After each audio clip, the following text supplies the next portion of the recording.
This, and I'm now recording this. I'm just gonna double check it's actually working on YouTube's and not streaming to like John's channel.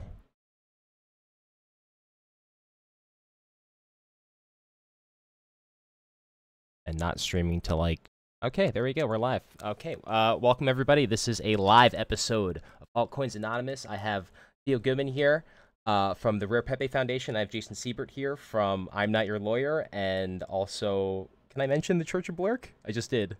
Sure. Yeah. Why not? Yeah, the Church of Blerk is like one of my favorite things in crypto, to be honest. So like I love talking about that. I'm happy. We try to work in Blerk. That's what we do. Yeah.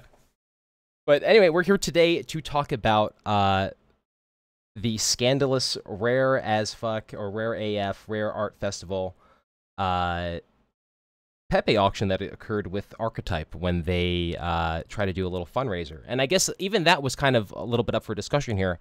I came toward the end of the festival, so I'm not exactly sure if other practices like this occurred. But during the Archetype.mx segment of the Rare Art Festival, at least toward the later part, to raise funds for their project, they did an auction. And the auction part, at least in my understanding, there isn't anything wrong with holding an auction for personal property in the United States in any forum, as long as I guess the private entity that you're holding it in is okay with it. But as far as cryptocurrency goes, you're not allowed, especially in New York State, you're not allowed to distribute any type of cryptocurrency without a bit license. And so I was kind of curious to the fact whether or not the Pepes that they were selling to raise funds for Archetype, do those count as cryptocurrency? Is that just art?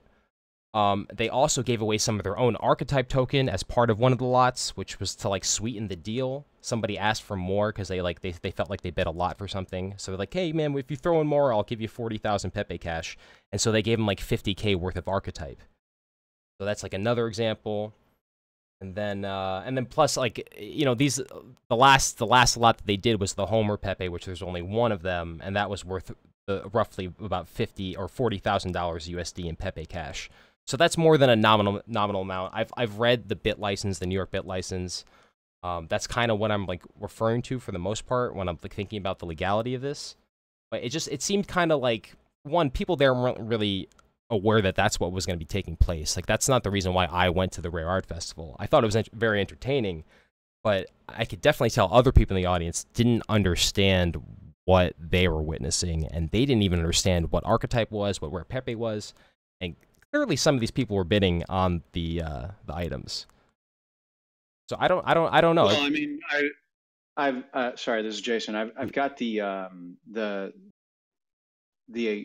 schedule for the Rare Digital Art Festival,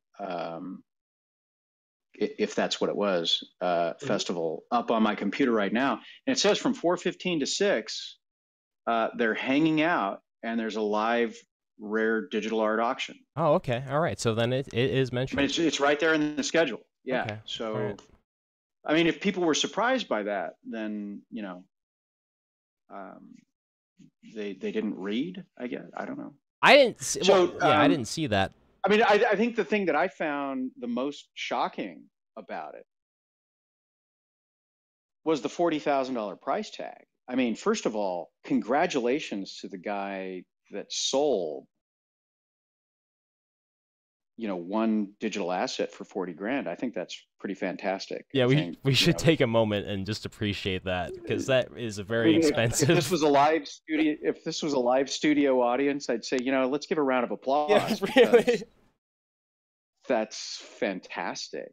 I mean, I don't know if you know or not, but I have some of my own certified fake Rare Pepes that one day I would hope I could maybe get 49 cents for, but to get $40,000.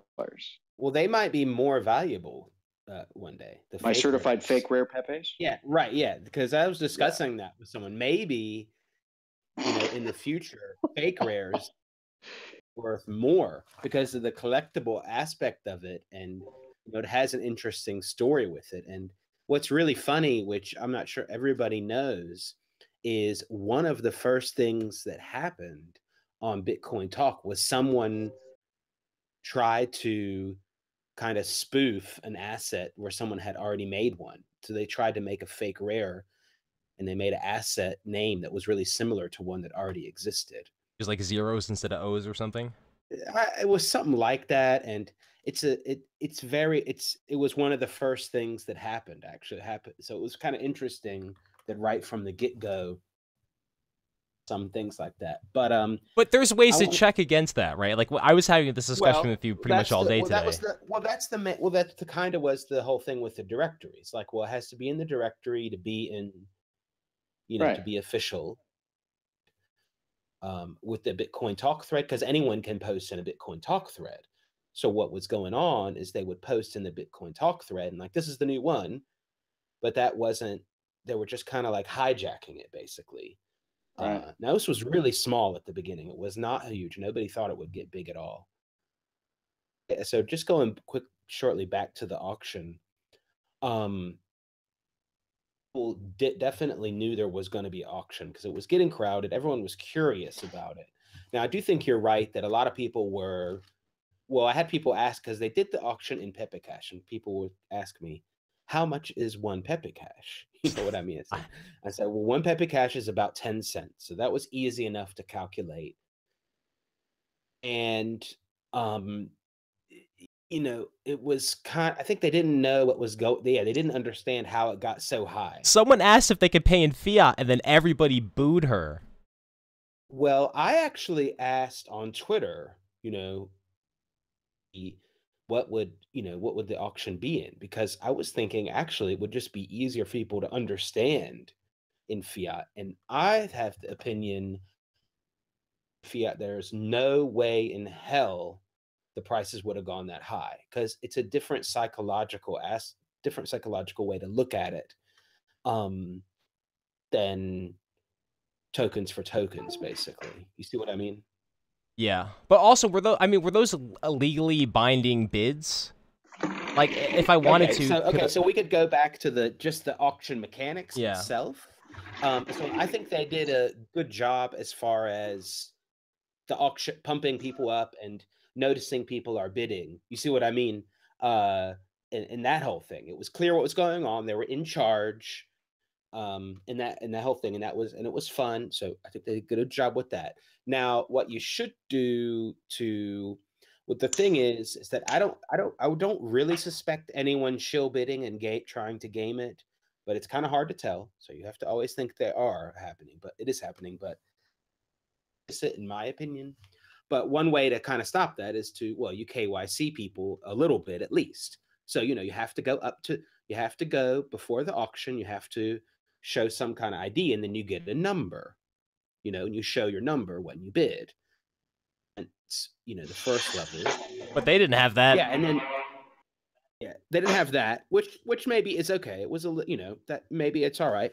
But what I did want to have more so than that actually is a so-called inspection period, where you have a few minutes before the auction or half hour or whatever to see what's going to be auctioned, what lot number it is. So then you can decide, okay, it's Homer Pepe. There's only one of them. Well, can I check that on the blockchain? I want to check it myself. The point is that we can verify ourselves that, and I just want to get an idea what's being auctioned. So you have to inspect the goods. It's a key part of an auction for stuff. So in the so-called normal world, in my opinion. I actually know a little bit about auction law amongst all the other shit rattling around in my brain. Okay.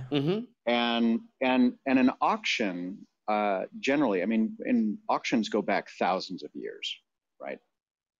And auction law is a form of contract law, where basically the auctioneer, the person offering, is saying, I am willing to accept offers, okay? And you have this function in an auction that's called the hammer fall price. And what happens is the hammer fall is basically the point in which the auctioneer accepts the offer, okay? So when you're talking about contract formation, you have offer, acceptance, and consideration. Now, simultaneously within that, you have the underlying contract law that comes into play. So, for example, if someone said, I am auctioning off the one-of-one Homer Pepe card, and they made that representation, the person bidding is making that offer based on the representation of the bid.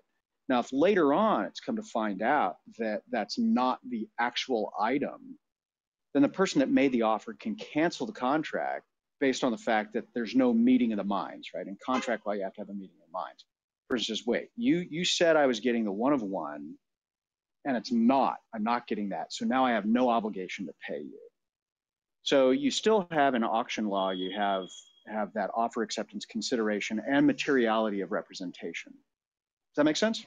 Well, so would they be liable after the fact? What that means is no, it's not a matter of liability. It's just, hey, I thought I was buying one-of-one. You're delivering me one-of-1 million. I now am no longer legally bound to deliver my consideration to you.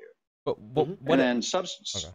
Go ahead. Well, what if I paid you for one and you gave me one, but then it turns out after I paid you, I realized that there's like 1,000 of them. So like, then your remedy is to say, hey, give me my shit back. I'll give you your shit back. And if the person says no, well, then you go to the court and you have a contract dispute. And I mean, we have laws set up for this that are thousands of years old. That, I mean, there's nothing new about having an auction, and there's no requirement to have a previewing. I mean, all of those things are done just to try to give, people an opportunity. It also builds up anticipation, right? When you have viewing of lots, things like that. I actually participated in an auction in Buenos Aires that was a charitable auction. I bought Make Bitcoin Great Again hat, right? One of the red hats. And I gave half a Bitcoin for it. Of course, at that point in time, Bitcoin was only like $500. That's a very expensive hat sitting on my desk back in Houston. Right. But, it was represented that it was signed by a bunch of people at the conference, and it was going to Connie Galippi's BitGive Foundation. I thought it was a cool thing to do. So, I was happy to do it. Did I want to inspect the hat first? No. Right. But, after the auction, I got an email from Connie saying, hey, here's the address, and everything went well. So, I mean, auction law and auctions can be pretty loose. Mm-hmm. But at the end of the day, it's still offer acceptance and consideration under that basic contract rubric. Sorry, I didn't mean to put a big wet cloth on the conversation, but honestly, No, I just like to inspect the lots. Yeah, of course, it's just for a charity auction for a hat. I just thought it would be good to have a few minutes, people can just see what's going on. But I think what it was, they were pressed for time, and for one, I had no problem with I just briefly Googled it and I was like, well, is there anything illegal about running an auction? And the quick answer on Google was no. So I was like, oh, okay, fine. You can just, you can pretty much just run an auction wherever. But to me, that's not the smelly part of this. The fact that they're selling cryptocurrency in an auction in New York State. So that you need to break that down a couple of levels, right? Because I think it was a year ago, the Junseth and DeRose blow up over Pepe's was happening, and I did an entire episode on the I'm Not Your Lawyer show of whether or not Pepe Cash was a security, or whether Pepe's themselves were a security and or currency. And I came to the conclusion, kind of summing up, that Rare Pepe's themselves they're not. They're digital art. That's it. From the creator to the purchaser, the collector, it's a form of art. And whether somebody uses that as currency or not is subsequent to the native idea, right? Now, Pepe Cash is a different question. The argument was Pepe Cash was a security. I said, no, it's not. It's a cryptocurrency. It's fine. It's no big deal. So I think if people were auctioning off Pepe Cash, were they? Well, you could pay in Pepe. The auction was Rare Pepe cards priced in Pepe Cash. I don't see a problem with that. Okay. Because technically Pepe Cash is a card too. Yeah. Yeah, but that's not its intended use, right? That's okay. So that's my what I've been saying to Theo is like, well, yeah, it's still it's art, but like, really, what are we using for? Right. There A is dollar card. bill could be There's considered art, right? I mean, Yeah. Could be. stamps can be considered art, right? But it's how they're being used. So I think, and that was the argument in the SEC v. Shavers case.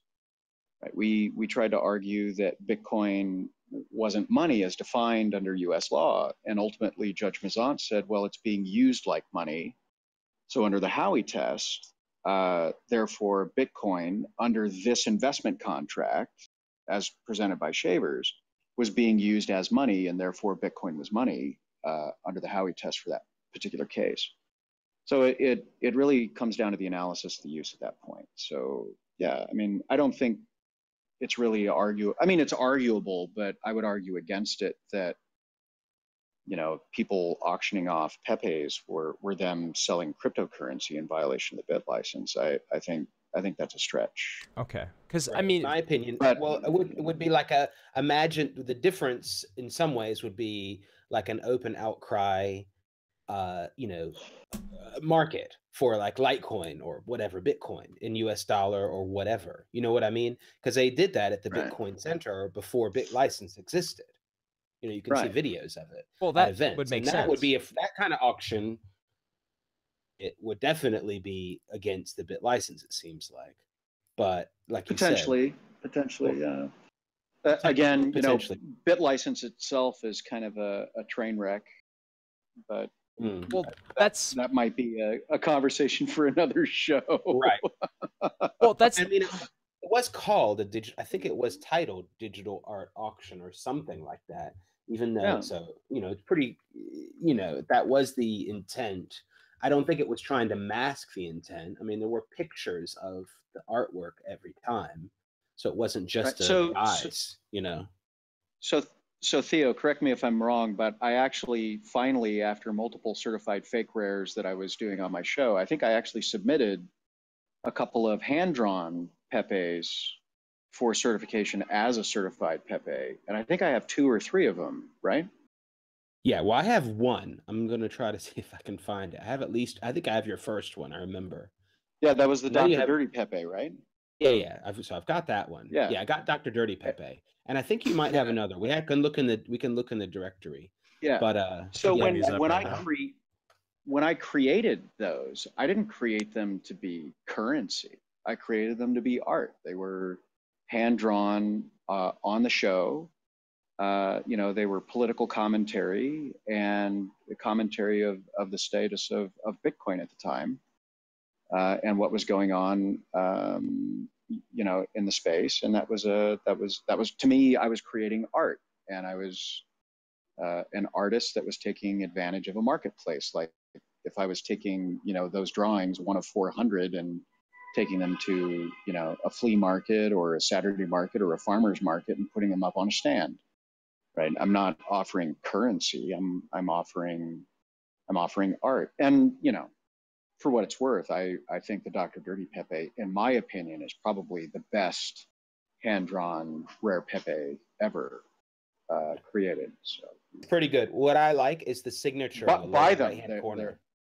Well, yeah. I mean, there's only one, right? I like I really do like that it has the signature. It does have that's a nice touch there on the lower right-hand corner. And I'm not trying to show my Pepes at all. I'm not showing.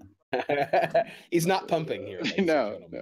Yeah. Should I bring them up? I don't have. cards. I'm not screen sharing right now. I just have like the logo up, but I feel like I should actually just bring up these Pepes real quick. I just don't have the links. Dr. Dirt. Okay. Does the directory have a search?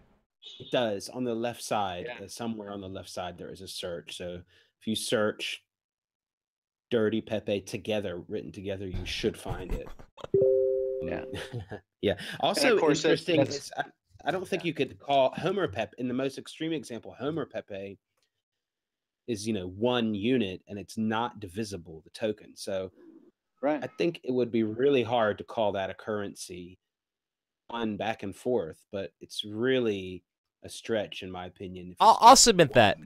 Don't you think? It It has a huge supply, And so that's why everyone says, well, the intent of that is clearly to be a community currency and not, just the art. What do you think? Is that Yeah, to no, yeah. I would generally agree with that analysis, and I think I've stated that analysis before, that even calling it Pepe Cash itself, just on its face, it's intended to be a unit of value that can be exchanged for other items, right? So it's being used as a currency, as opposed to me saying I'll trade you one of my Dr. Dirdays for a Homer Pepe. That in itself is just an exchange of art between people, between parties. But if I said, hey, I'll give you 400,000 Pepe Cash for your Homer Pepe, that's clearly a bargain for exchange with a unit of value. And I think Pepe Cash at that point becomes, if I was to invoke Judge Mazan in federal court, you would say, well, obviously that's a currency, right? Mm-hmm. So for me, it's kind of two parts though, because one, and this is separate, they issued Archetype for Pepe, which I think actually is a problem. What do you mean for Pepe though? So for Rare Pepe, to sweeten the deal on part of the lots, they offered Archetype. So, and that's Archetype wasn't for, it's the token. It's not, there's nothing artistic about the token. That's just, it's an airdrop essentially. Like you basically got a allotted airdrop, but you're not allowed to do airdrops in New York State, from my understanding. So, if we do that analysis and we look at it and say, okay, what was originally happening, right? So from and I didn't witness the auction, and as I told you before the show, I was offshore racing the Monero boat, but what was being offered prior to the sweetening of the pot? What was the digital art? It was either a Japanese tea Pepe, I think, or a set of 2 Japanese tea Pepes, and I think the gentleman offered 40,000 Pepe Cash if they sweeten the deal with something. And he was like, how about I give you 5,000 Archetype tokens? And he was like, all right. I figured out, I got a message from Finest Rares just to clear it up. We could watch the video for everything. Yeah, we should. Absolutely, but that it didn't, well, first of all, and that's true, that's what confused me, is that this Archetype token is not out there yet. I mean, I guess you could promise them it. So they're going to do a burn. I don't want to, it's a little more complicated than that, but it's not an ICO. It's a burn thing. And it's not out yet. And I think they moved it a month back, sometime in February, actually, just recently. And he says that they never got to that bid. So it didn't happen, but it was an offer.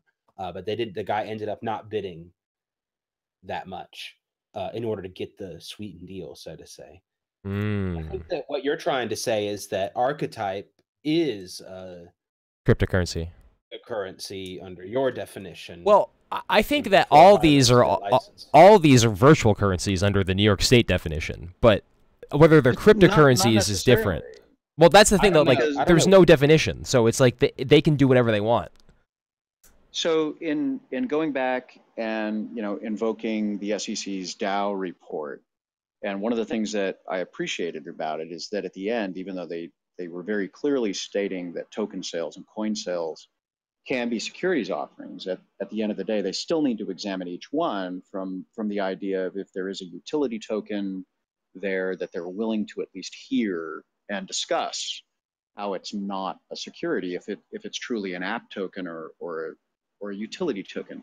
And so, I haven't taken the time to look at this particular token that was offered, how it's being used, what it's being used for, if it's going to be a gateway into services within their platform or not. And so I think without knowing exactly how it's going to be used and if it's going to be used as part of a utility within their platform, it's hard to say de facto, okay, that is a currency that's being offered in violation of BitLicense. So do you guys know how this token is being used or what it's going to be used for?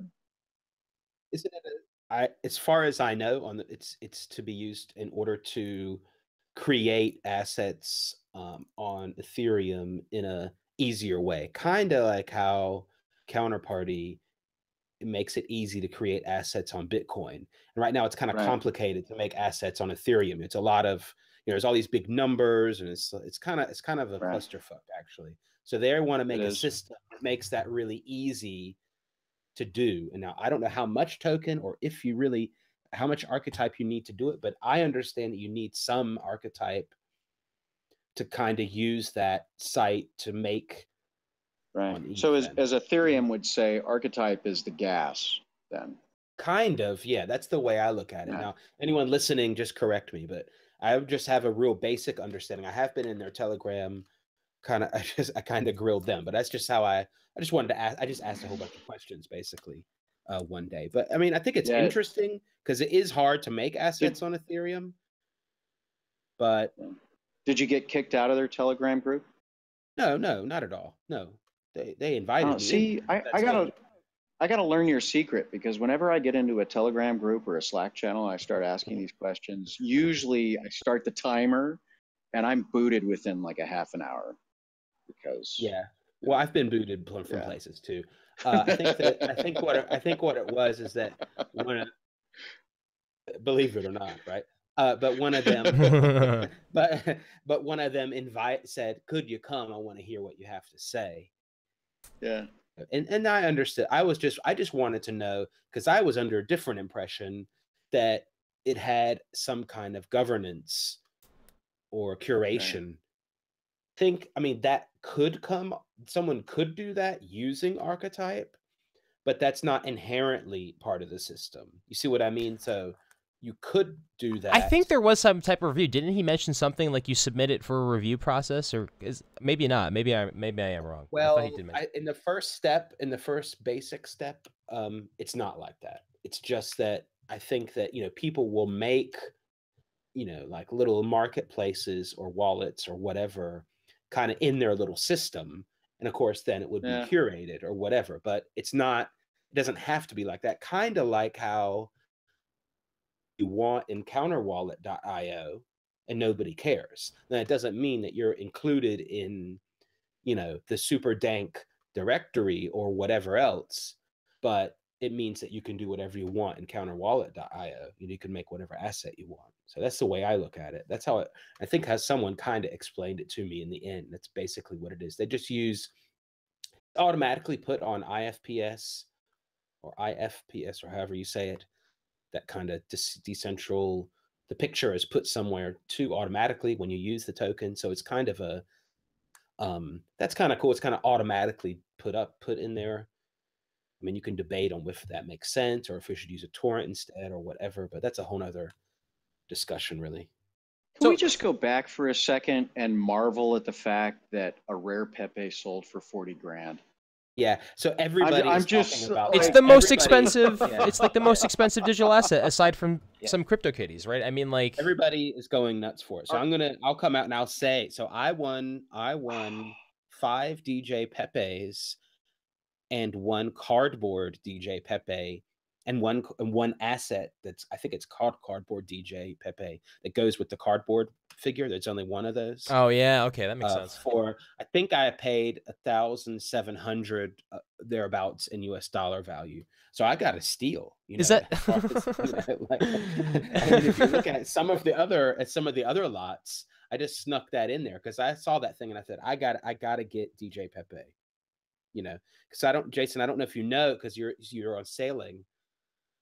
Pepe is not only a cardboard figure; it's 6 feet tall. Okay, it's a 6 feet tall figure of DJ Pepe that's depicted on a card of a DJ.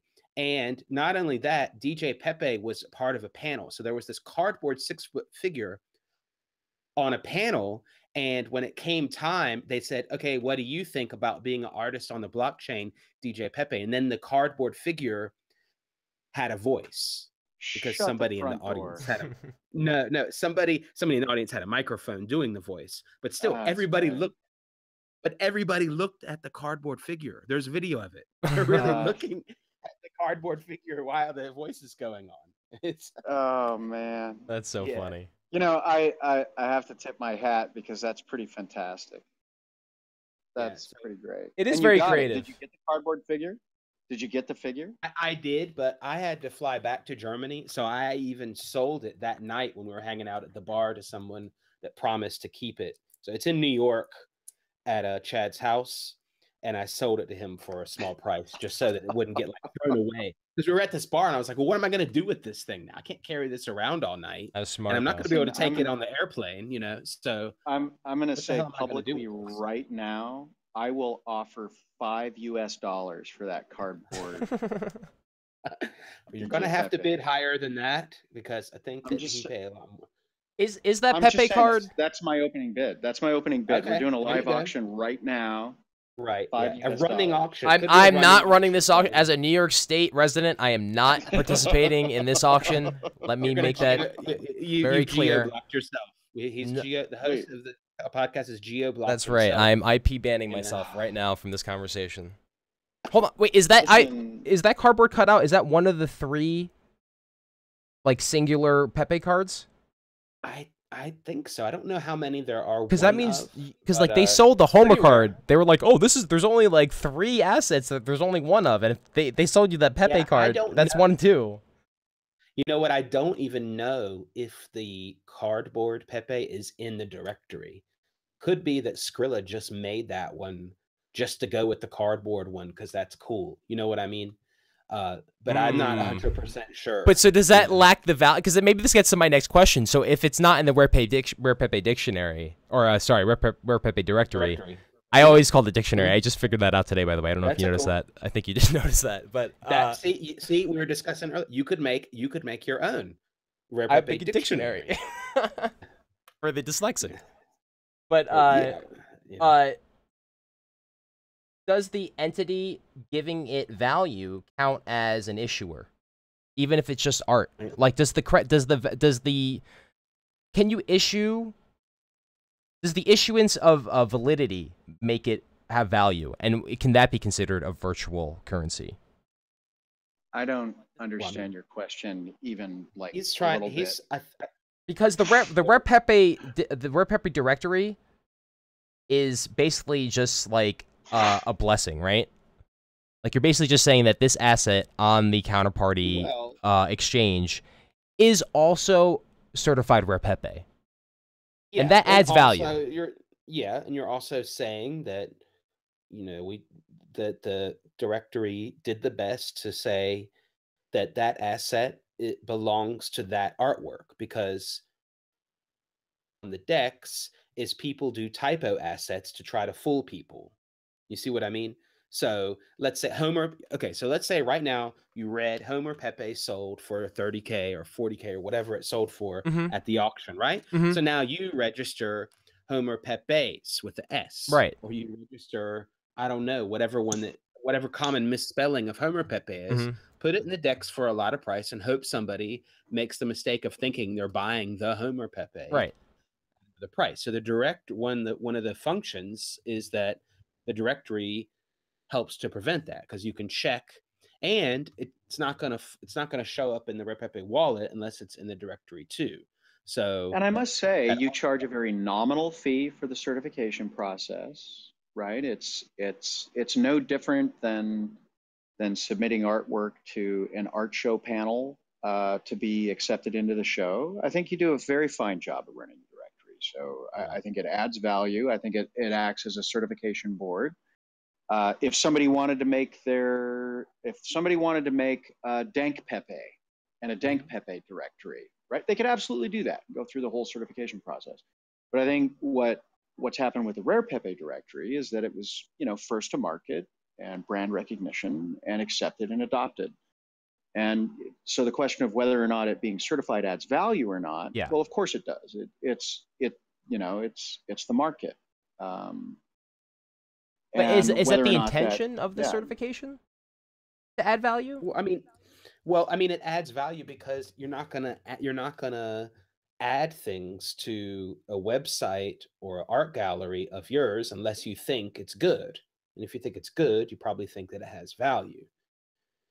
But to me, that seems like that's a subjective thing. If you think the Rare Pepe directory is cool, well, then it adds value to you, you know, in your viewpoint. I mean, so to draw an analogy here, Mhm. right? I could go out and I could take a picture of a baseball player and I could make my own baseball card, right? And I could try to sell that at a baseball card trading show. And people are going to look around and like, well, where's the Topps emblem on there? true. Right? Yeah. And I'm gonna and my response is, well, there isn't one. This is just a picture that I've made. You know, this is a card that I've made myself.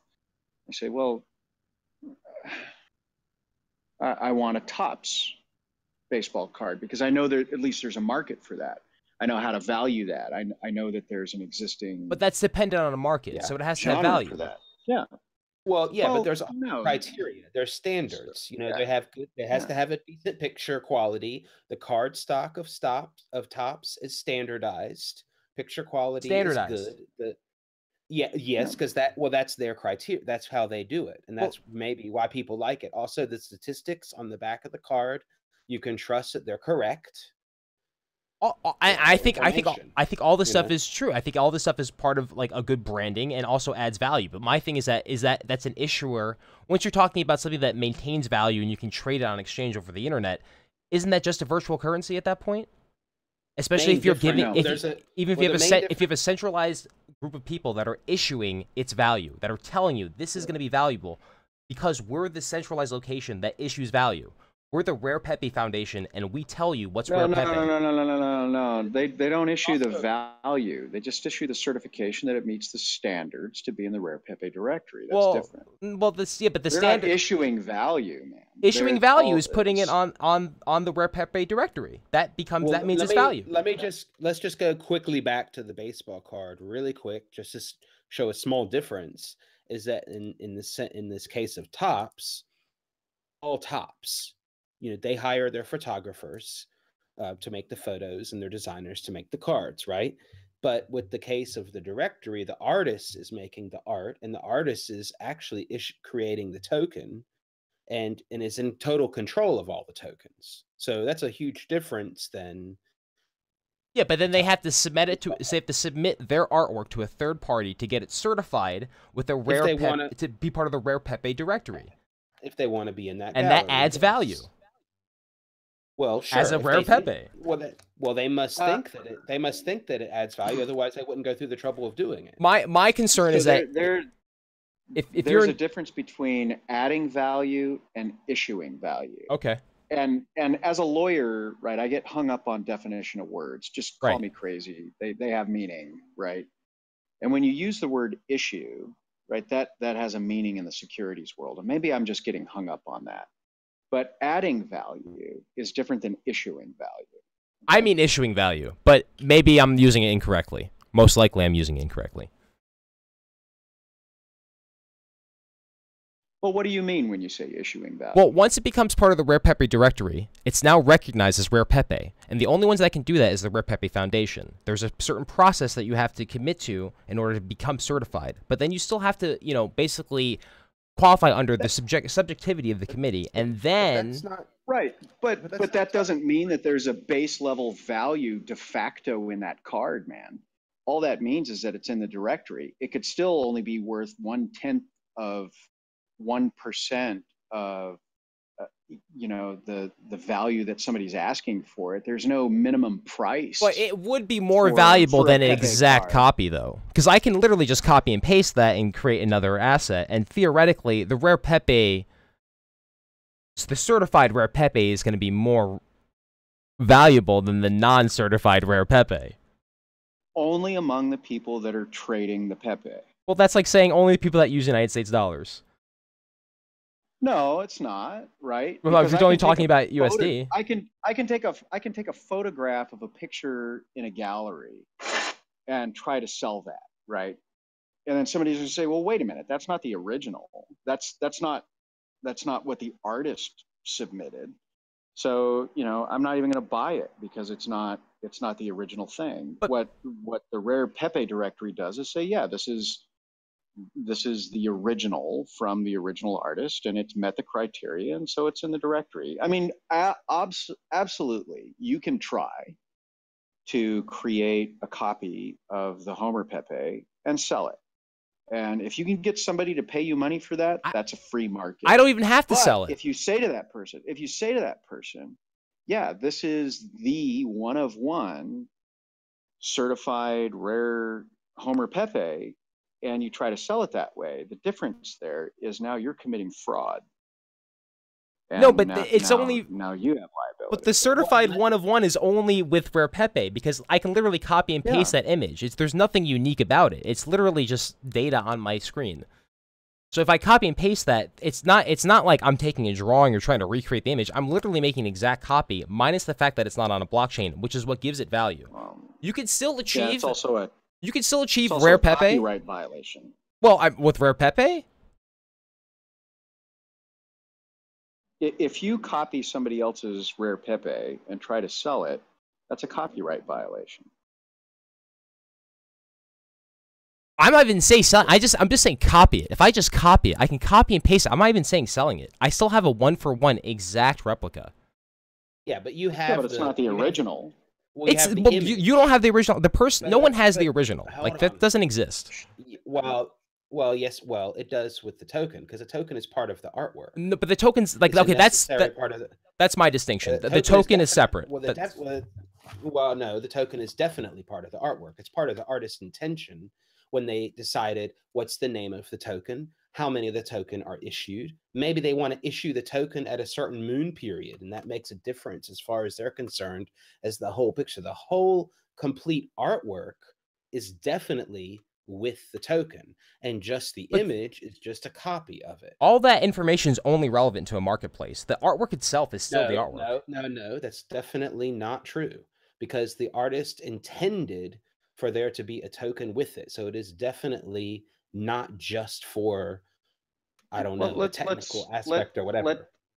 I think from an art standpoint, and something that, maybe people don't know about me by way of background is, I come from a family of artists that made their living selling art, right, as a small business. And so, the venue in which the art is distributed, the medium upon which the art is distributed is important. You can take the same image and put it on a piece of pottery or on a piece of canvas or take a picture of it.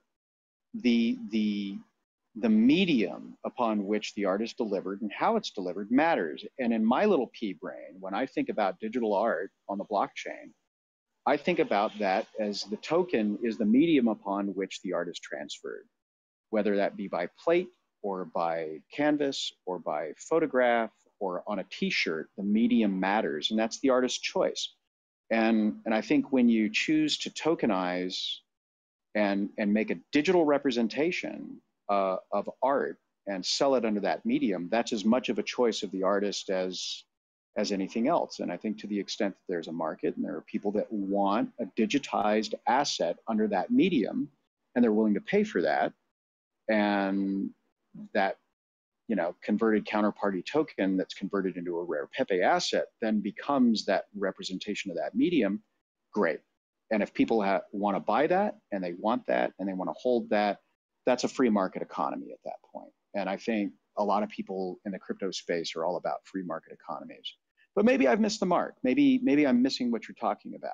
Well, what if I agree with you, because what if I might even want to do, like, it's the medium, and maybe I also want to have it on block number with it adds up to a special number or whatever other part. But that's part of the artwork, because that's what I intended to do with it. I understand that, but what if, for example, and this is the one I gave you before, Theo, like, what if, like, my artwork is $1 million inside of a toilet bowl? Like, I still can't take that on a plane. Like, there's still regulations against that. It doesn't matter regardless I'm interpreting this as artwork or not. Like, you're still using, with Rare Pepe, you're still using a digital currency to transfer that medium. So it's still part of, like, the digital currency umbrella. Oh, you're assuming that the token is a digital currency. It's not. I'm assuming that XCP is a digital currency, yes. I'm just saying, look, when you start off with XCP, we're talking about digital currencies. Like, you can say Pepe itself isn't a currency, but I would say no, it's XCP, it's a currency. Like, you're getting too. It's not XCP. Pepe is not XCP. It's an XCP asset. but you need to use the asset XCP in order to create the asset. But then I no longer have XCP. So you're exchanging So XCP for playing- Pepe. Well, No, it's the right to create an no. asset. Listen. It's how So it works. I understand where you're coming from, but let me break it down. Let me break it down a little bit more. Okay. Right. I go to an art store, and I absolutely give US dollars for canvas and paint brushes. Right. Mm-hmm.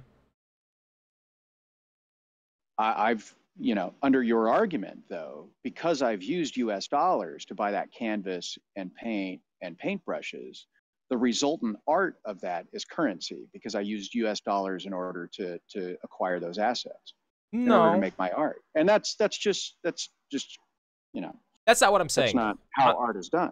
Right? I'm saying literally the art is on the medium of a currency. So I'm saying that literally XCP is a currency. To say that you're putting art on a dollar bill and to say it's not a dollar bill anymore is to denying half of the part of the equation. So like to say that Pepe is art on a blockchain without being money still, to me is like ignoring half of the equation. But I'm not disagreeing with you guys necessarily. Yeah. Well, no, I understand your argument. You don't have to use XCP to make Rare Pepe. I just don't agree with it. Like you can deliver the Rare Pepe art form without XCP. You don't need a blockchain to do this. Now, the reason why we're using a blockchain is because blockchain is the hot topic and it's valuable. And so, people want to use this on a market. Like, the only reason why these assets exist on the DEX is because it's a marketplace, not because it's an art expo. So that's the DEX. Anyone can do that. Can put it on the DEX. Right. Now you can make artwork like we said. You can. So what? You can use acrylic. You can use oil.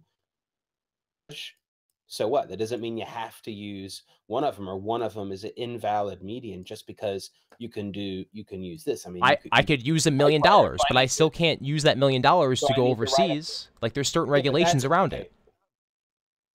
With US dollars, there are certain regulations around it, but it's clear the intention of these is that it's artwork, because without the artwork, nobody would be interested in an asset called, what is it, Mr. Dirty Pepe or whatever it's called. No one would care. I gotta be honest, the artist's intent and the way that Dr. Dirty Pepe as an asset alone is not interesting. It's only, and nobody cares unless it has the art too. Yeah, but nobody cares unless they has the cryptocurrency also. Like, don't forget that. That's the part I'm getting at. Like, I know the art's cool, but the cryptocurrency is the selling aspect. Digital. It's because it's digital, and then that's a way to certify that it is that one. Do you agree that we could have Rare Pepe without XCP? There would be other trade-offs. I mean, you could do a MySQL, and you'd have to trust whoever controls that database. Well, we have to trust the Rare Pepe Foundation to. Indeed. That is one of the trade-offs, and that's what I described before. Some of the real basic functions that it helps to prevent fraud and other things, like we said about doing the typo assets and some things at the beginning. It definitely doesn't prevent fraud necessarily. It prevents the fraud that I described. Yeah. Okay. So, but that's so as far as making a type, I mean, you could if you consider making a typo asset, depicting an asset that already sold for a lot. But that's the market side of it. Like that's not the art side of it. Like you're literally only talking about the marketing side of it. No, like the valuable part of the currency side of it. Like the only reason that makes it the art, but it includes the art. But it's the same thing. It's just spelt differently on the marketplace. Yeah, right. But how do I know that is the one that goes with the artwork? But it doesn't. You don't have to. I'm saying it's completely irrelevant to the artwork. You don't. It's completely relevant to the marketplace. The artist intended for one of them to go with the artwork, and one of them is totally separate. The asset name, Dr. Dirty Pepe, was intended to go with this picture, and not another one. That's it. Right, but I mean that's still like a market that has to do with XCP, like a decentralized exchange. That's the market part of the art. needs you. You don't right need that now, platform. If you want to say that's my medium, that's fine. But I'm saying, look, I can literally draw a picture on $1 million. I can't take that $1 million overseas. Just the same way you can't trade cryptocurrency in New York State. There's certain laws that say you can't do that. So I'm saying the medium, that's fine. If your intent isn't necessarily to use it as cryptocurrency, that's fine. You're still using cryptocurrency as the medium. It doesn't matter if you're willing to trade it or not. You're still issuing a cryptocurrency as an art form. But it's not cryptocurrency. Okay, I mean I think that's debatable, but maybe if I'm wrong, I want to. Okay, I own all of them. Bitcoin, it's mine. There's a block reward. You know what I mean? There's not one person has all the supply. In this case, the intention is the artist to create the copies. They have the whole supply at the beginning. So it's totally different scenario, technical aspect, among other things, and the whole intention of it. So there's a lot of reasons why it's a whole lot different than currency. Let's just break this down from a value standpoint, right? So let's take your $1 million example, right? So it's a crude example, I admit. It fails on multiple levels, but I'm just going to explain one way that it fails. Okay. So if I create a banner that has $1 million, that's $100 bills, and somehow I'm able to get $1 million, and I arrange that $1 million in a way that's different than the currency to begin with. Let's just say, for example, I do it on a huge banner and I make a Dr. Dirty Pepe image out of $1 million. All right? Now, at that point, I have transmogrified that currency into art. And can I take that from country to country? Yes, I can. Okay, all right. Because it's art. It's no longer intended to be currency. I don't intend to pluck $100 bills off of it and start buying hookers and blow with it, right? I intend it to be art and displayed as art. Now, I've taken $100 million and I've converted that $100 bill, put glue on the back of it, I've affixed it to something, and that $100 bill no longer has the value of $100 because it's been modified, it's been destroyed, it's not exchangeable anymore, it can be denied. So I've taken what was once a currency and I have converted it into something else. And I think that's really what's going on when people take a counterparty token. They say, all right, I've got this art. And the way that the Pepe card is made is you submit the card separate from the counterparty token and the asset. And then they make sure, Rare Pepe directory makes sure that the image and the asset are linked and combined. And then it goes forward, it's been transmogrified into a different thing altogether, which is a Rare Pepe card. And sure, I might have spent $10 in counterparty tokens making 400 Rare Pepe cards, but that doesn't mean there's a one-to-one currency exchange value. That it's, that each one is 1/40th of a counterparty token. It's whatever I can sell it for in that market. Would you agree with that? I don't know, to be honest, because that means that has to get into exchange rates. No, it's not a matter of exchange rates. It's a matter of if I say, look, I will only take $200 for one of my Rare Pepe cards. And I can put that out there into the world, into an open market. And if somebody says, yeah, I want that, then great. I get $200 for it. The market, the DEX doesn't control that. I control that, right?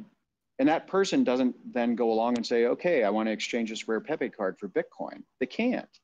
It's not a currency. It's not something that gets exchanged. You can trade Rare Pepe for... No. I can't say it's a substitute for it. But it is a substitute for it. No. Okay, somebody accepts counterparty, right? And I say, okay, I've got this Rare Pepe token. Yeah.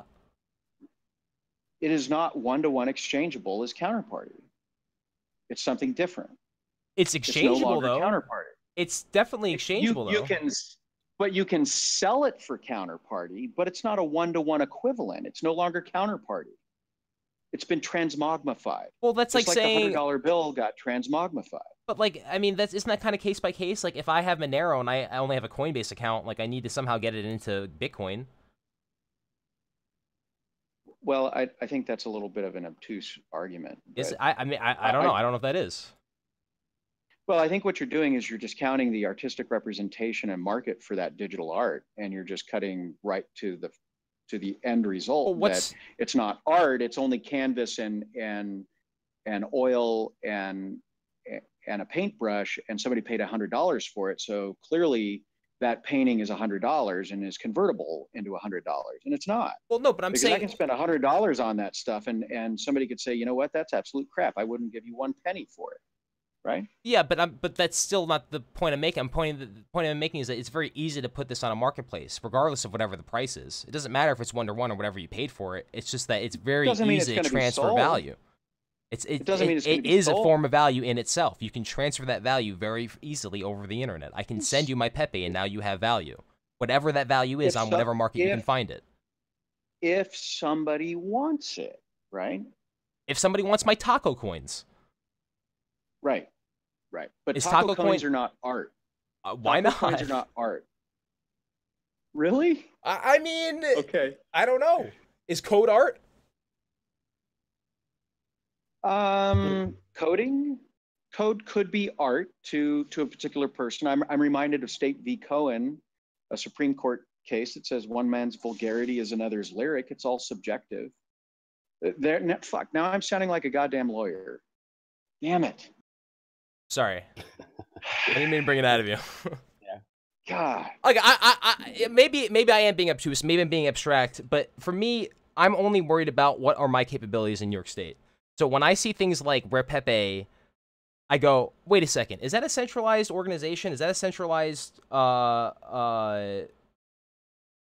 issuing entity? No. Well, I mean, they're the ones that, yeah, I mean, they're the ones determining the value. They're the ones saying that this is Rare Pepe certified. No, whether or not Rare Pepe has value is separate, but they determine Rare Pepe's validity, and that value is subsequent. It's just a certifying authority, man. It's just a certifying authority. That's it.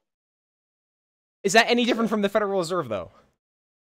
Yes. Yeah, it's a lot different. They control the whole supply, the Federal Reserve, how much is printed, a lot of different things. I mean, technically, isn't Pepe Cash like the national currency of Kyrgyzstan? Whoa, wait. Pepe Cash is different than a Rare Pepe. We covered it's that. Not. No, we right? covered that it's not yes, different. It is. Theo has literally said multiple times it's not. We're saying it's different, but Theo said it's not. So we're all not in agreement about that. I'm just saying that is a card. Theo's wrong. It's still a card. I agree with Theo about that. I think you're both wrong. Okay, well, all right. And I don't mean that offensively. I just mean that I think that Theo's correct in some part. I think you're correct in some part. Like, I think Pepe Cash is a very monetary aspect about Rare Pepe, but I don't think it's any different from your Dr. Dirty Pepe. It's definitely different. It's a lot different than that. I mean, I think the only difference is that markets don't choose to use Dr. Dirty Pepe as their form of currency. And that you can do that at any point. As an option. I'm just saying you could do Pepe Cash and Dr. Dirty Pepe. There's no difference. But I'm saying you could do that. In my Rare Pepe wallet, there is no conversion of Pepe Cash to USD. No, but you can still go on a third party. You can still go on a third party exchange and do that. That's different, right? Now somebody else has created that. When you're talking about the intent of the issuing entity, right? Theo created Pepe Cash, and arguably he created it to be a means of common exchange. Just like way back when the ancient Aztecs created little donuts. I don't think that's what he says. It's for art. It's not common exchange. Yeah, but I just want to say I didn't create it. Okay. Well, Theo created Pepe Cash. I didn't. No, I did create. I didn't. I did create eggplant Pepe, for example. Okay. And you can. It's. I think that if you look at eggplant Pepe and you look at Kaiser Pepe and you look at Ponzi Pepe, you can see my style of artwork. It's pretty clear, that I didn't make my style of artwork. I'm not the creator of Pepe. Definitely not. Ponzi Pepe. I like Ponzi Pepe. I'd like to congratulate you, Theo, on creating plausible deniability. That's fantastic. Well, we've been talking about this all day in chat, and I pretty much agreed with pretty much all of what you said the whole day. It's kind of what I've been saying. Yeah. I think it's artwork, but I've been saying that for a while, and I understand, people that say it's not or whatever, but that's just kind of the same argument about, is this art or is this music that goes on forever? And it comes down to the intention of the artist mostly.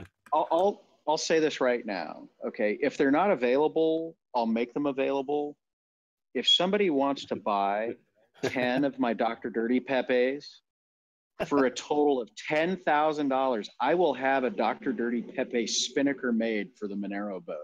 And I will fly that in my next race. I will put Dr. Dirty Pepe on a sale, and I'll put that up there. That's my auction for right now. Once again, in no way is this auction linked to any property in New York State or myself. Just want to reiterate that. The host is geo-blocking himself on That's the right. podcast. That's hilarious. This is a private auction, separate. Sorry, go ahead, Juan. Yeah. I don't know. I think it's an ongoing thing. I think people that are listening should comment what they think, if it's art or if it's not, or whatever they think it is. Are there any comments or questions? No one said a thing in the chat. People have been poking me weird things. I am supposed to ask one thing right now, but I don't know if I'm really supposed to ask it. Dante wants me to ask a question, but I don't know if Dan wants me to ask this question, so I'm not going to. Dante, what's up, Dante? I don't know if he's still there. By the way, I am in South Florida. I'm sitting on the balcony of the Mutiny Hotel in Coconut Grove. There, I've just geo-identified myself. There you go. He's doxed. There you go. Yeah. I totally look for the Monero boat. Look for the giant Monero flag. Right. Actually, Rasa was here earlier from Mycelium. We were hanging out, and we're going to be hanging out all week at TNABC, which is cool. I like Rasa. Do you guys know Rasa from Mycelium? Well, he's not with Mycelium anymore. He left, but I have to say, Rasa is probably one of the top 10 smartest people in Bitcoin. I love that guy. He's absolutely brilliant. The ideas that come out of that guy are just fantastic. But no, if Dante's around, drive on down to the Mutiny. Anybody wants to come down to the Mutiny, fuck it. I'll have a party on the balcony. We'll talk about Pepe's. Doesn't matter. Yeah, maybe what about the next rare art auction being on the sailboat? I don't know how many people you can fit on there. It's a small boat. It's absolutely a small boat. One of the things that I love about the Olsen 30, which is the boat we picked up, and we talked about this before the show started, is that I went up against $500,000 racing boats, and the Olsen 30 cost $14,000 to obtain. And we took second, and I think that's fantastic. How far are you behind? From first? Mm-hmm. Okay, so you can look this up. That was what was that? A Salona 44. Beautiful boat. I mean, absolutely should have kicked my ass. And I think we corrected out in handicap time just under an hour behind, and over a 180-mile race to be corrected out to just under an hour behind. I was really happy with. That's cool. Because I don't know if you know how sailboats work or not, but the longer the boat, the faster it can go through the water. Mm-hmm. All right. So one of the things that we have to do with the Monero boat is we have to push it hard enough to where it actually starts to plane on the water and it actually starts to come out. And we flew the Monero spinnaker for probably 120 of those 180 miles. So as we were going down the Florida Keys offshore, there it is. Get Monero was facing, I love that. That's so cool. The Florida Keys all the way down. It was pretty great. And then we've got the boat stickered up and everything else. It's a lot of fun. Every time we get to a dock, somebody goes, "Dude, Monero, yeah, it's nice." And it's great to connect with people and be able to talk. It's a lot of fun. That's awesome. I'm picturing people at the dock. Dude, Monero. Oh, I heard of that. Oh yeah, it happens.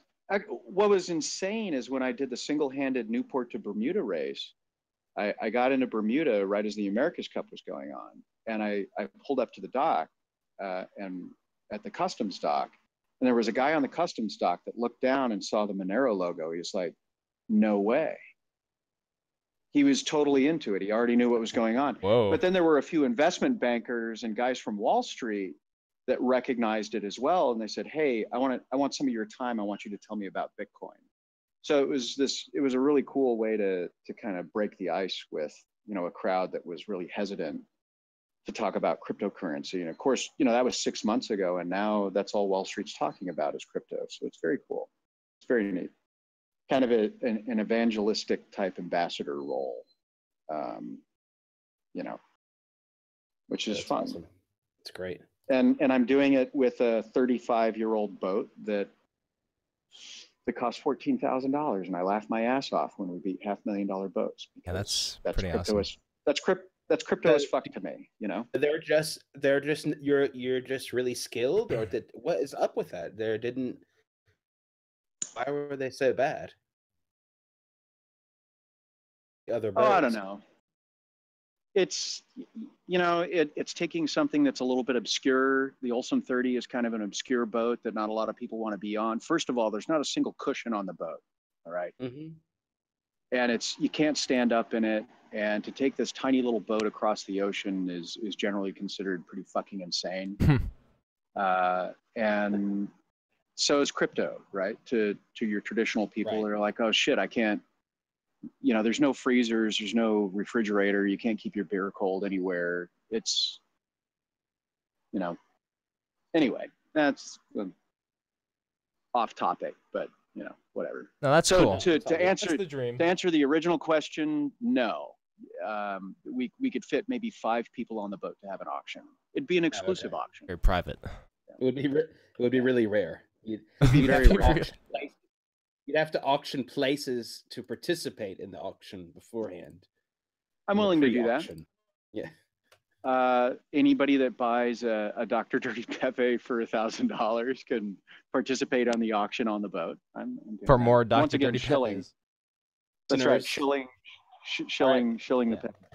You've heard it, listeners. Just need enough participants, and the auction will happen. Pretty sure Dr. Dirty Pepe is now pumped.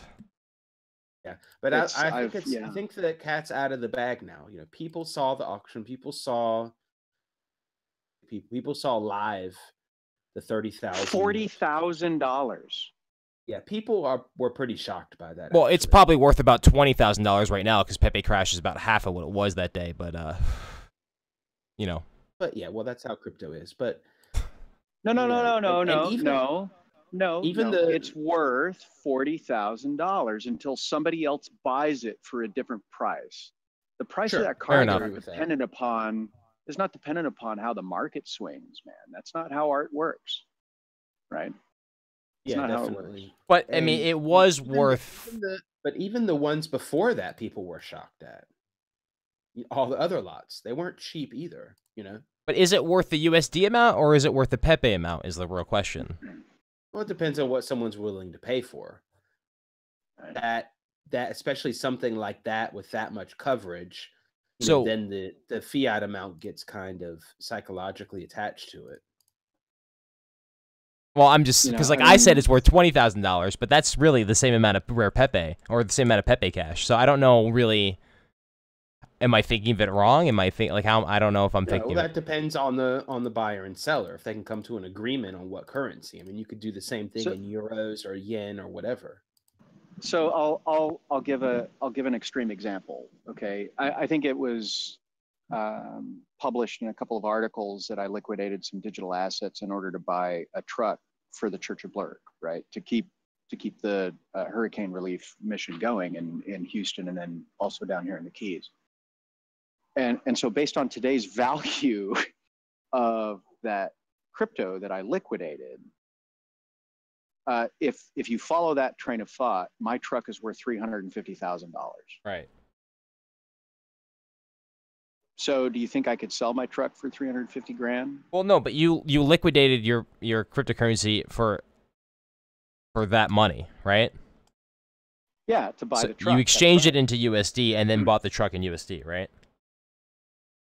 Yes, that's right. So then I said that it's worth $20,000 much in the way that your truck is not worth $350,000, because I'm talking about the Pepe Cash amount. The Pepe Cash amount hasn't changed. It's still 350,000 Pepe Cash.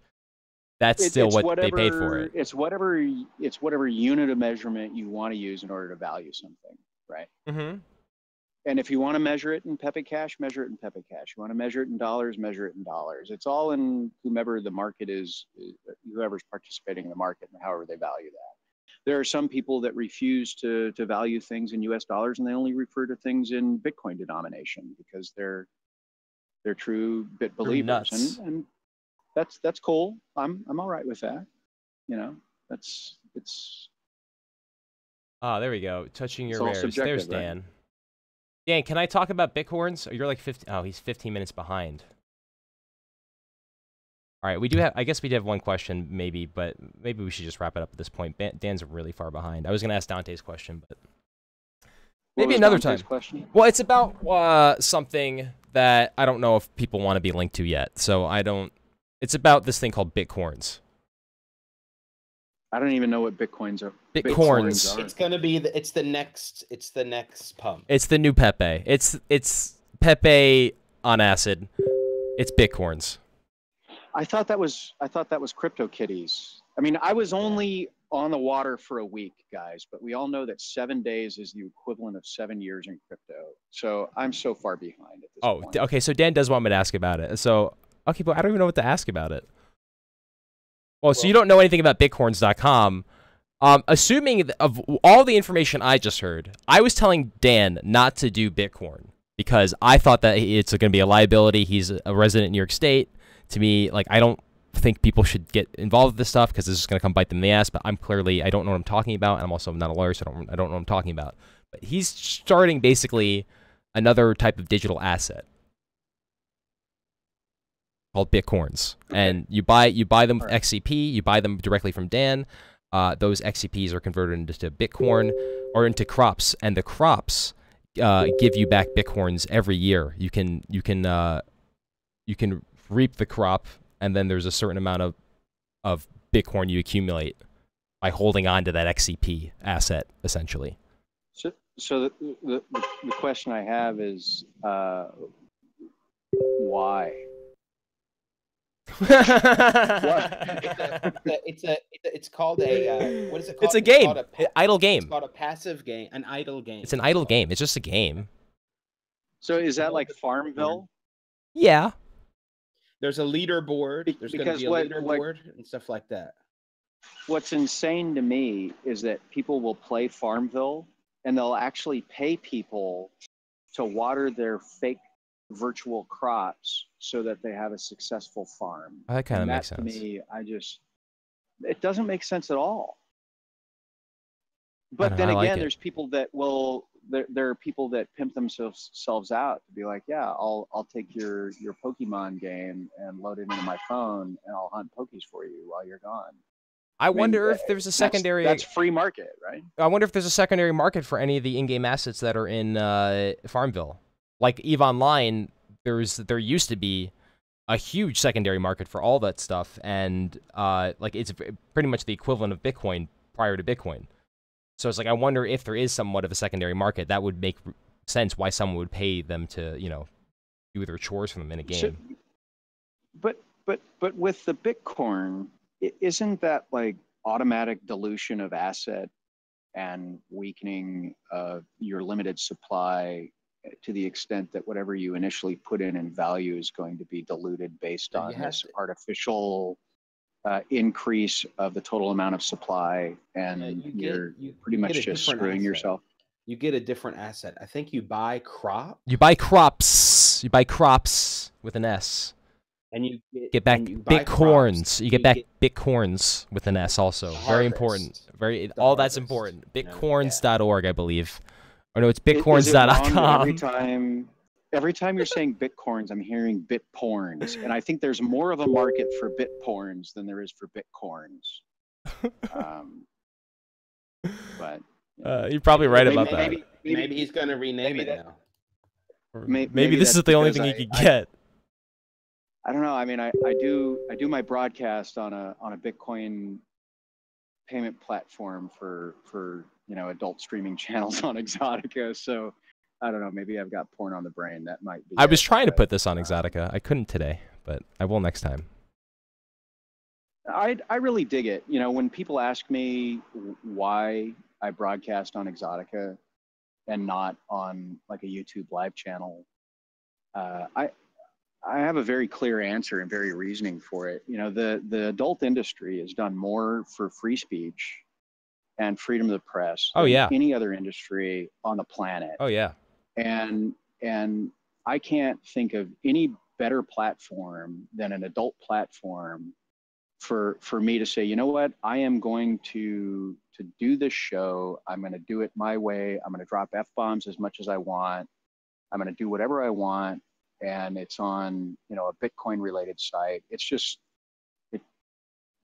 it's very crypto to me. It's very, very much in line with the philosophy of, independent markets and an industry that supports that kind of freedom. So that's why I do it. Is there a reason why you don't have the old episodes up? Yeah. So there was a short period of time where the state of Oregon was considering using me as a special counsel to investigate potential imprudent investments that were included in the public pension fund there. So I did some of that work early on when I was still practicing in Oregon. Gotcha. And I took all of that down because I didn't want that to become a barrier to the potential good work that I could do for the good people of Oregon. So I took that all down. Would it ever be possible to remove the distraction? Would you ever consider putting it back up, possibly as a bonus to Pepe or something like that? Actually, I put a few episodes back up. I put the Jason Granger Danger episodes back up, talking about Charlie Shrem, and then I also put the Ethereum analysis with Paul Storts.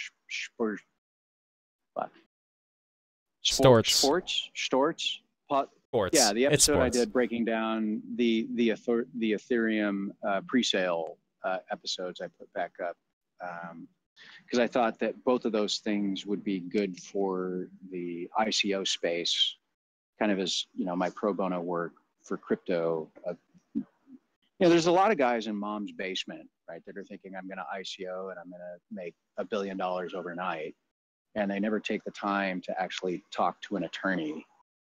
And my thinking is that the more guys that do that, the more they hurt the space, right? And so what I'd rather do is at least have some free, good legal advice and analysis available, that doesn't cost $250,000 for somebody to get, So that's kind of my way of trying to contribute to the community, is having that stuff available. So I put that back up after I saw a lot of people kind of going the wrong way with the ICO craze, and maybe it's useful, maybe it's not, but that's my philosophy. Yeah, in my experience, your content gets cited most often. Oh God! But it's it's usually good. Well, I mean, it's also we're always like talking about kind of like like the whole like Bitcoin Uncensored and like how everything happened after that. So like maybe it's just like the people I'm talking to or not, but like your content is always getting cited, and like I can never find any of it. Like kind of it's always it's kind of difficult. I put some back up. Actually, I think somebody, while I did have it up, downloaded a bunch of it, and then they tried, I think they made their own YouTube channel, and there's a bunch of stuff up there under somebody else's channel. I'll have to find that. I could have submitted like a copyright violation to YouTube, but I didn't. I don't give a shit. I'd rather people have the info. I don't really care where it comes from, Yeah, it's almost better if it's not coming from you, theoretically. Maybe, I don't know. Well, I very much appreciate both you guys coming on the show. I mean, do you guys have anything else you want to talk about? The only thing I didn't really include about Bitcoins, if we want to just talk about this once again real quickly, is that every quarter there's dividends, and that every year there's actually a list too. I'm just going to post it real quickly. In New York. It's not in. You have to not in New York. Right. Well, again, I know. Honestly, I might just embrace it. But you can try. I might just embrace it at this point. Apparently, I like the idea. What does he call it? A passive game? What idle game? It's an idle game. An idle game. I linked it in the Discord. I can see that this could be I'm gonna integrated. do. Go ahead. Uh-huh. Well, just putting my securities lawyer hat on, I just want to say this back to you, and you tell me if this is right. Right. So I'm gonna give money, right? Mm-hmm. And based on some other algorithm, not my own efforts, I'm gonna get more money back. Is that right? No. Okay. For this game, for How is Bitcoins, that not right? because it's a video, it's a game. It has nothing to do with money. You give them, you exchange your XCP for crops so you can buy like I guess maybe it's like 1 XCP per crop, right? So say let's just say that that is, for example. So I can buy, let's say 40 crops. After every quarter, there's dividends. So it's like I get back a certain amount of Bitcoin from those crops. And those. What can I do with the Bitcoin? I don't think you can do anything with them. I think you just hold on to it. I think it's just a leaderboard thing. I can't exchange it for XCP? Well, here's the thing. Yeah, you can. You can exchange anything for XCP on a marketplace. Anybody can exchange it. The question is, within the application, can I exchange my dividend crops that I harvest? Can I convert those crops back to XCP?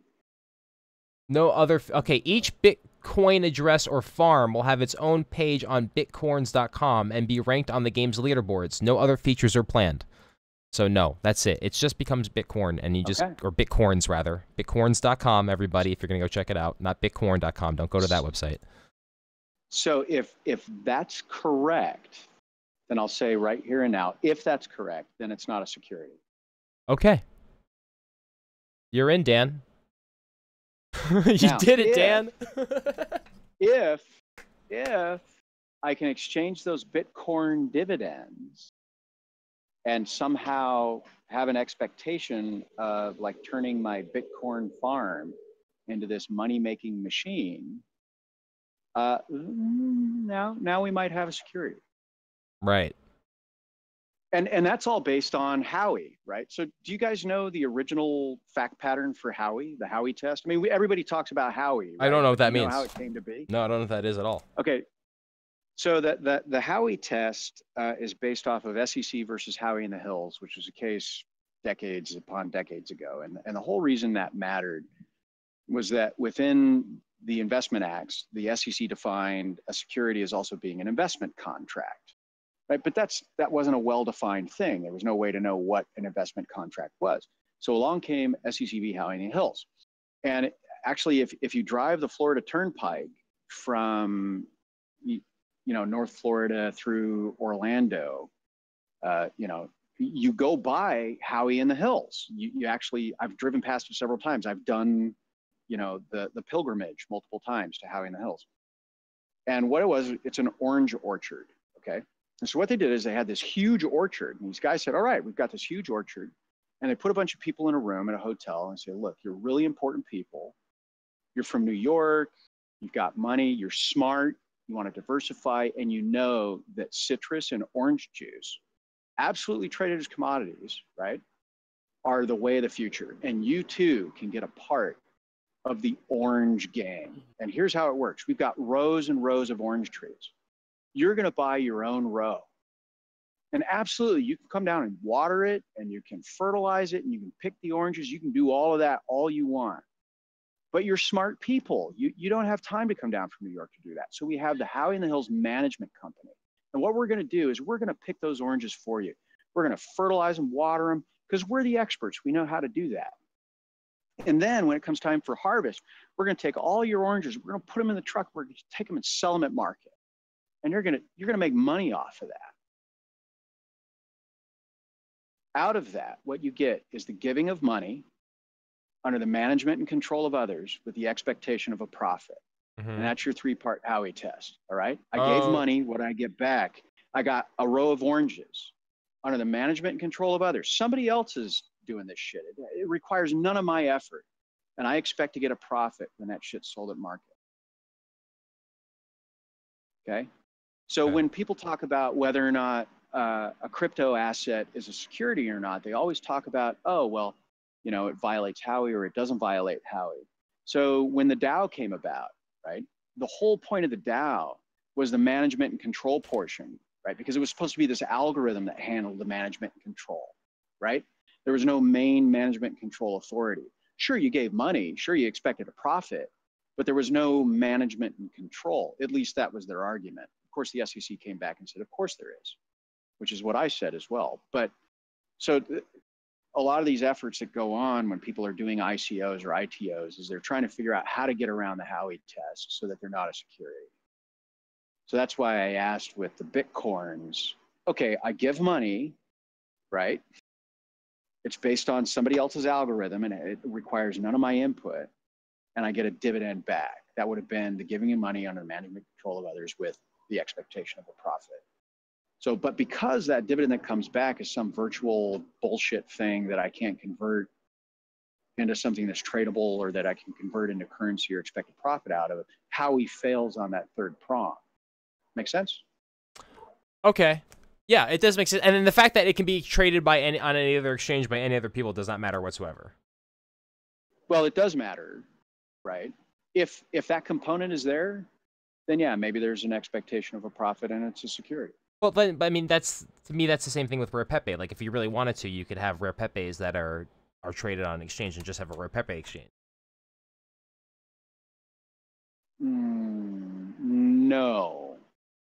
No. See, Rare Pepes fail the Howey test. Well, okay, but I'm saying, like, if there can be a market made out of them, that doesn't fail the Howey test. It's just if it's embedded into the application itself, essentially. No. Let's take Rare Pepe as Rare Pepe. Okay. Right? And we had these arguments in federal court in SEC v. Shavers. All right. Mm-hmm. Where the SEC admitted that Bitcoin as Bitcoin natively is not a security. Okay. Okay. Natively, it is not an investment contract. All right. But what was Shavers doing? He said, give me your Bitcoin. I'm going to do stuff with it for a week, and I'm going to give you back your Bitcoin plus more Bitcoin. All right. That's the giving of money under the management control of others with an expectation of profit.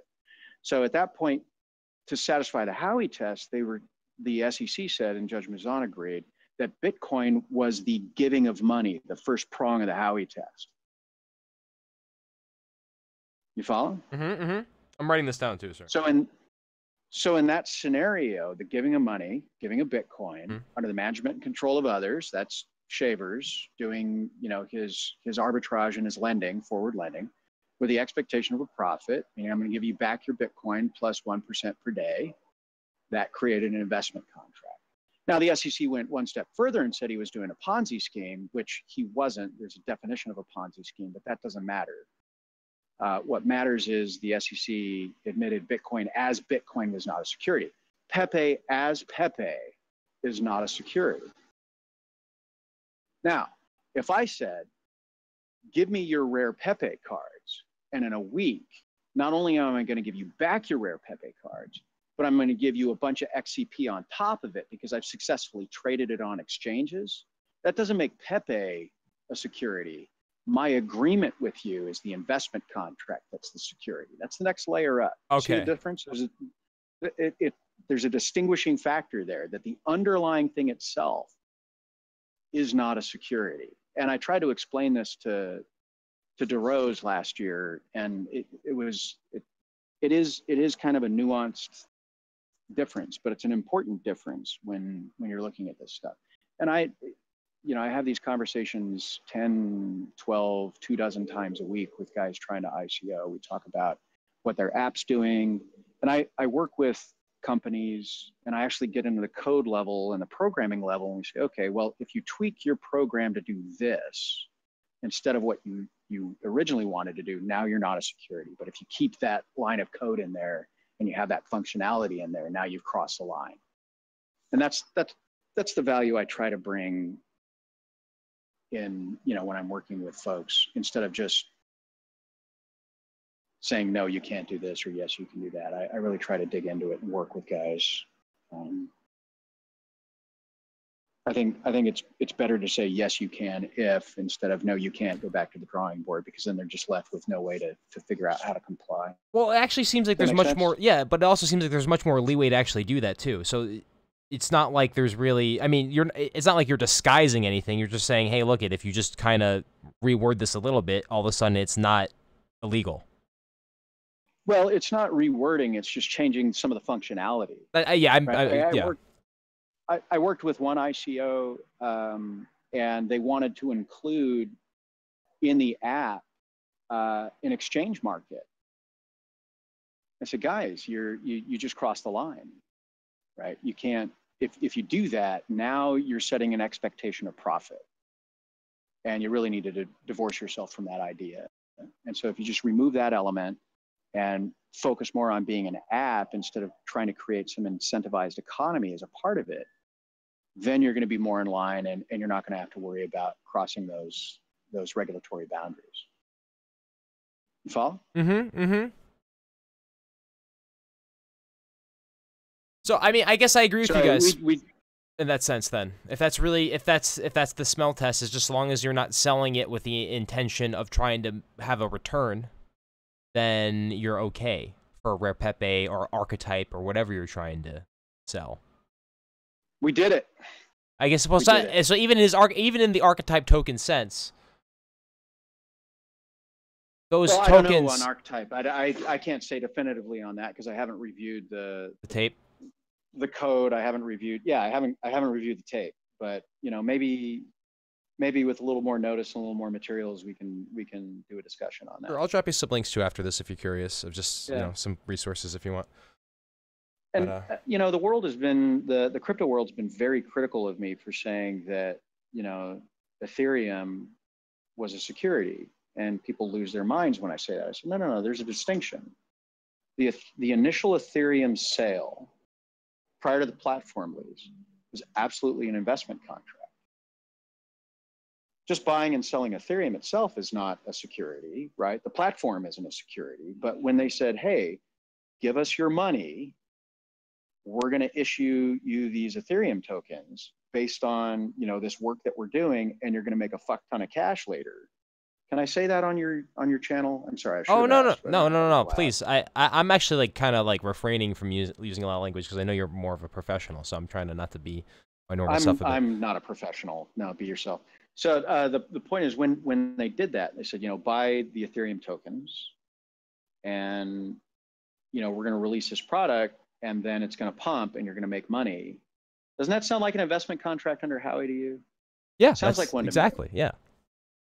Right, but everybody lost their minds. Oh, you can't say Ethereum's a security. I'm like, no. You missed the analysis. Ethereum, the underlying thing, is not a security. The offer and the investment contract that was presented was the security. Follow? Yes. Yeah, that's the distinction. A lot of guys have a hard time really grabbing that, but I think in the short time that we've had on your show, I think hopefully you can go forward now and educate the masses. I educate two, you educate two more, and soon we'll have this wonderful understanding of billions of ICOs. Yeah. Well, I mean, I don't have. And also, let me just point this out. This wasn't a witch hunt, and this hasn't been a witch hunt against Archetype or Rare Pepe or any of that stuff. I just, I'm very skeptical of all cryptocurrencies. Bitcoin, Monero, everything. I'm definitely a supporter of them, but I do feel like the intentions behind people and then, how these cryptocurrencies develop over time, there seems to be, two different camps of thought. A lot of people are in this for their own personal gains. And I don't necessarily know if there's anything wrong with that, but I've been trying to kind of, determine what's going to get me in trouble? What should I watch out for? What's really intrinsically good? Is that really even a thing? Is there any morality in cryptocurrency? So that's my little exploration in Bitcoin and in cryptocurrency and blockchain and all this stuff. But I think this does clear up a lot. I think that it does make me seem more like an asshole too for releasing 3 episodes about how much I hate this stuff.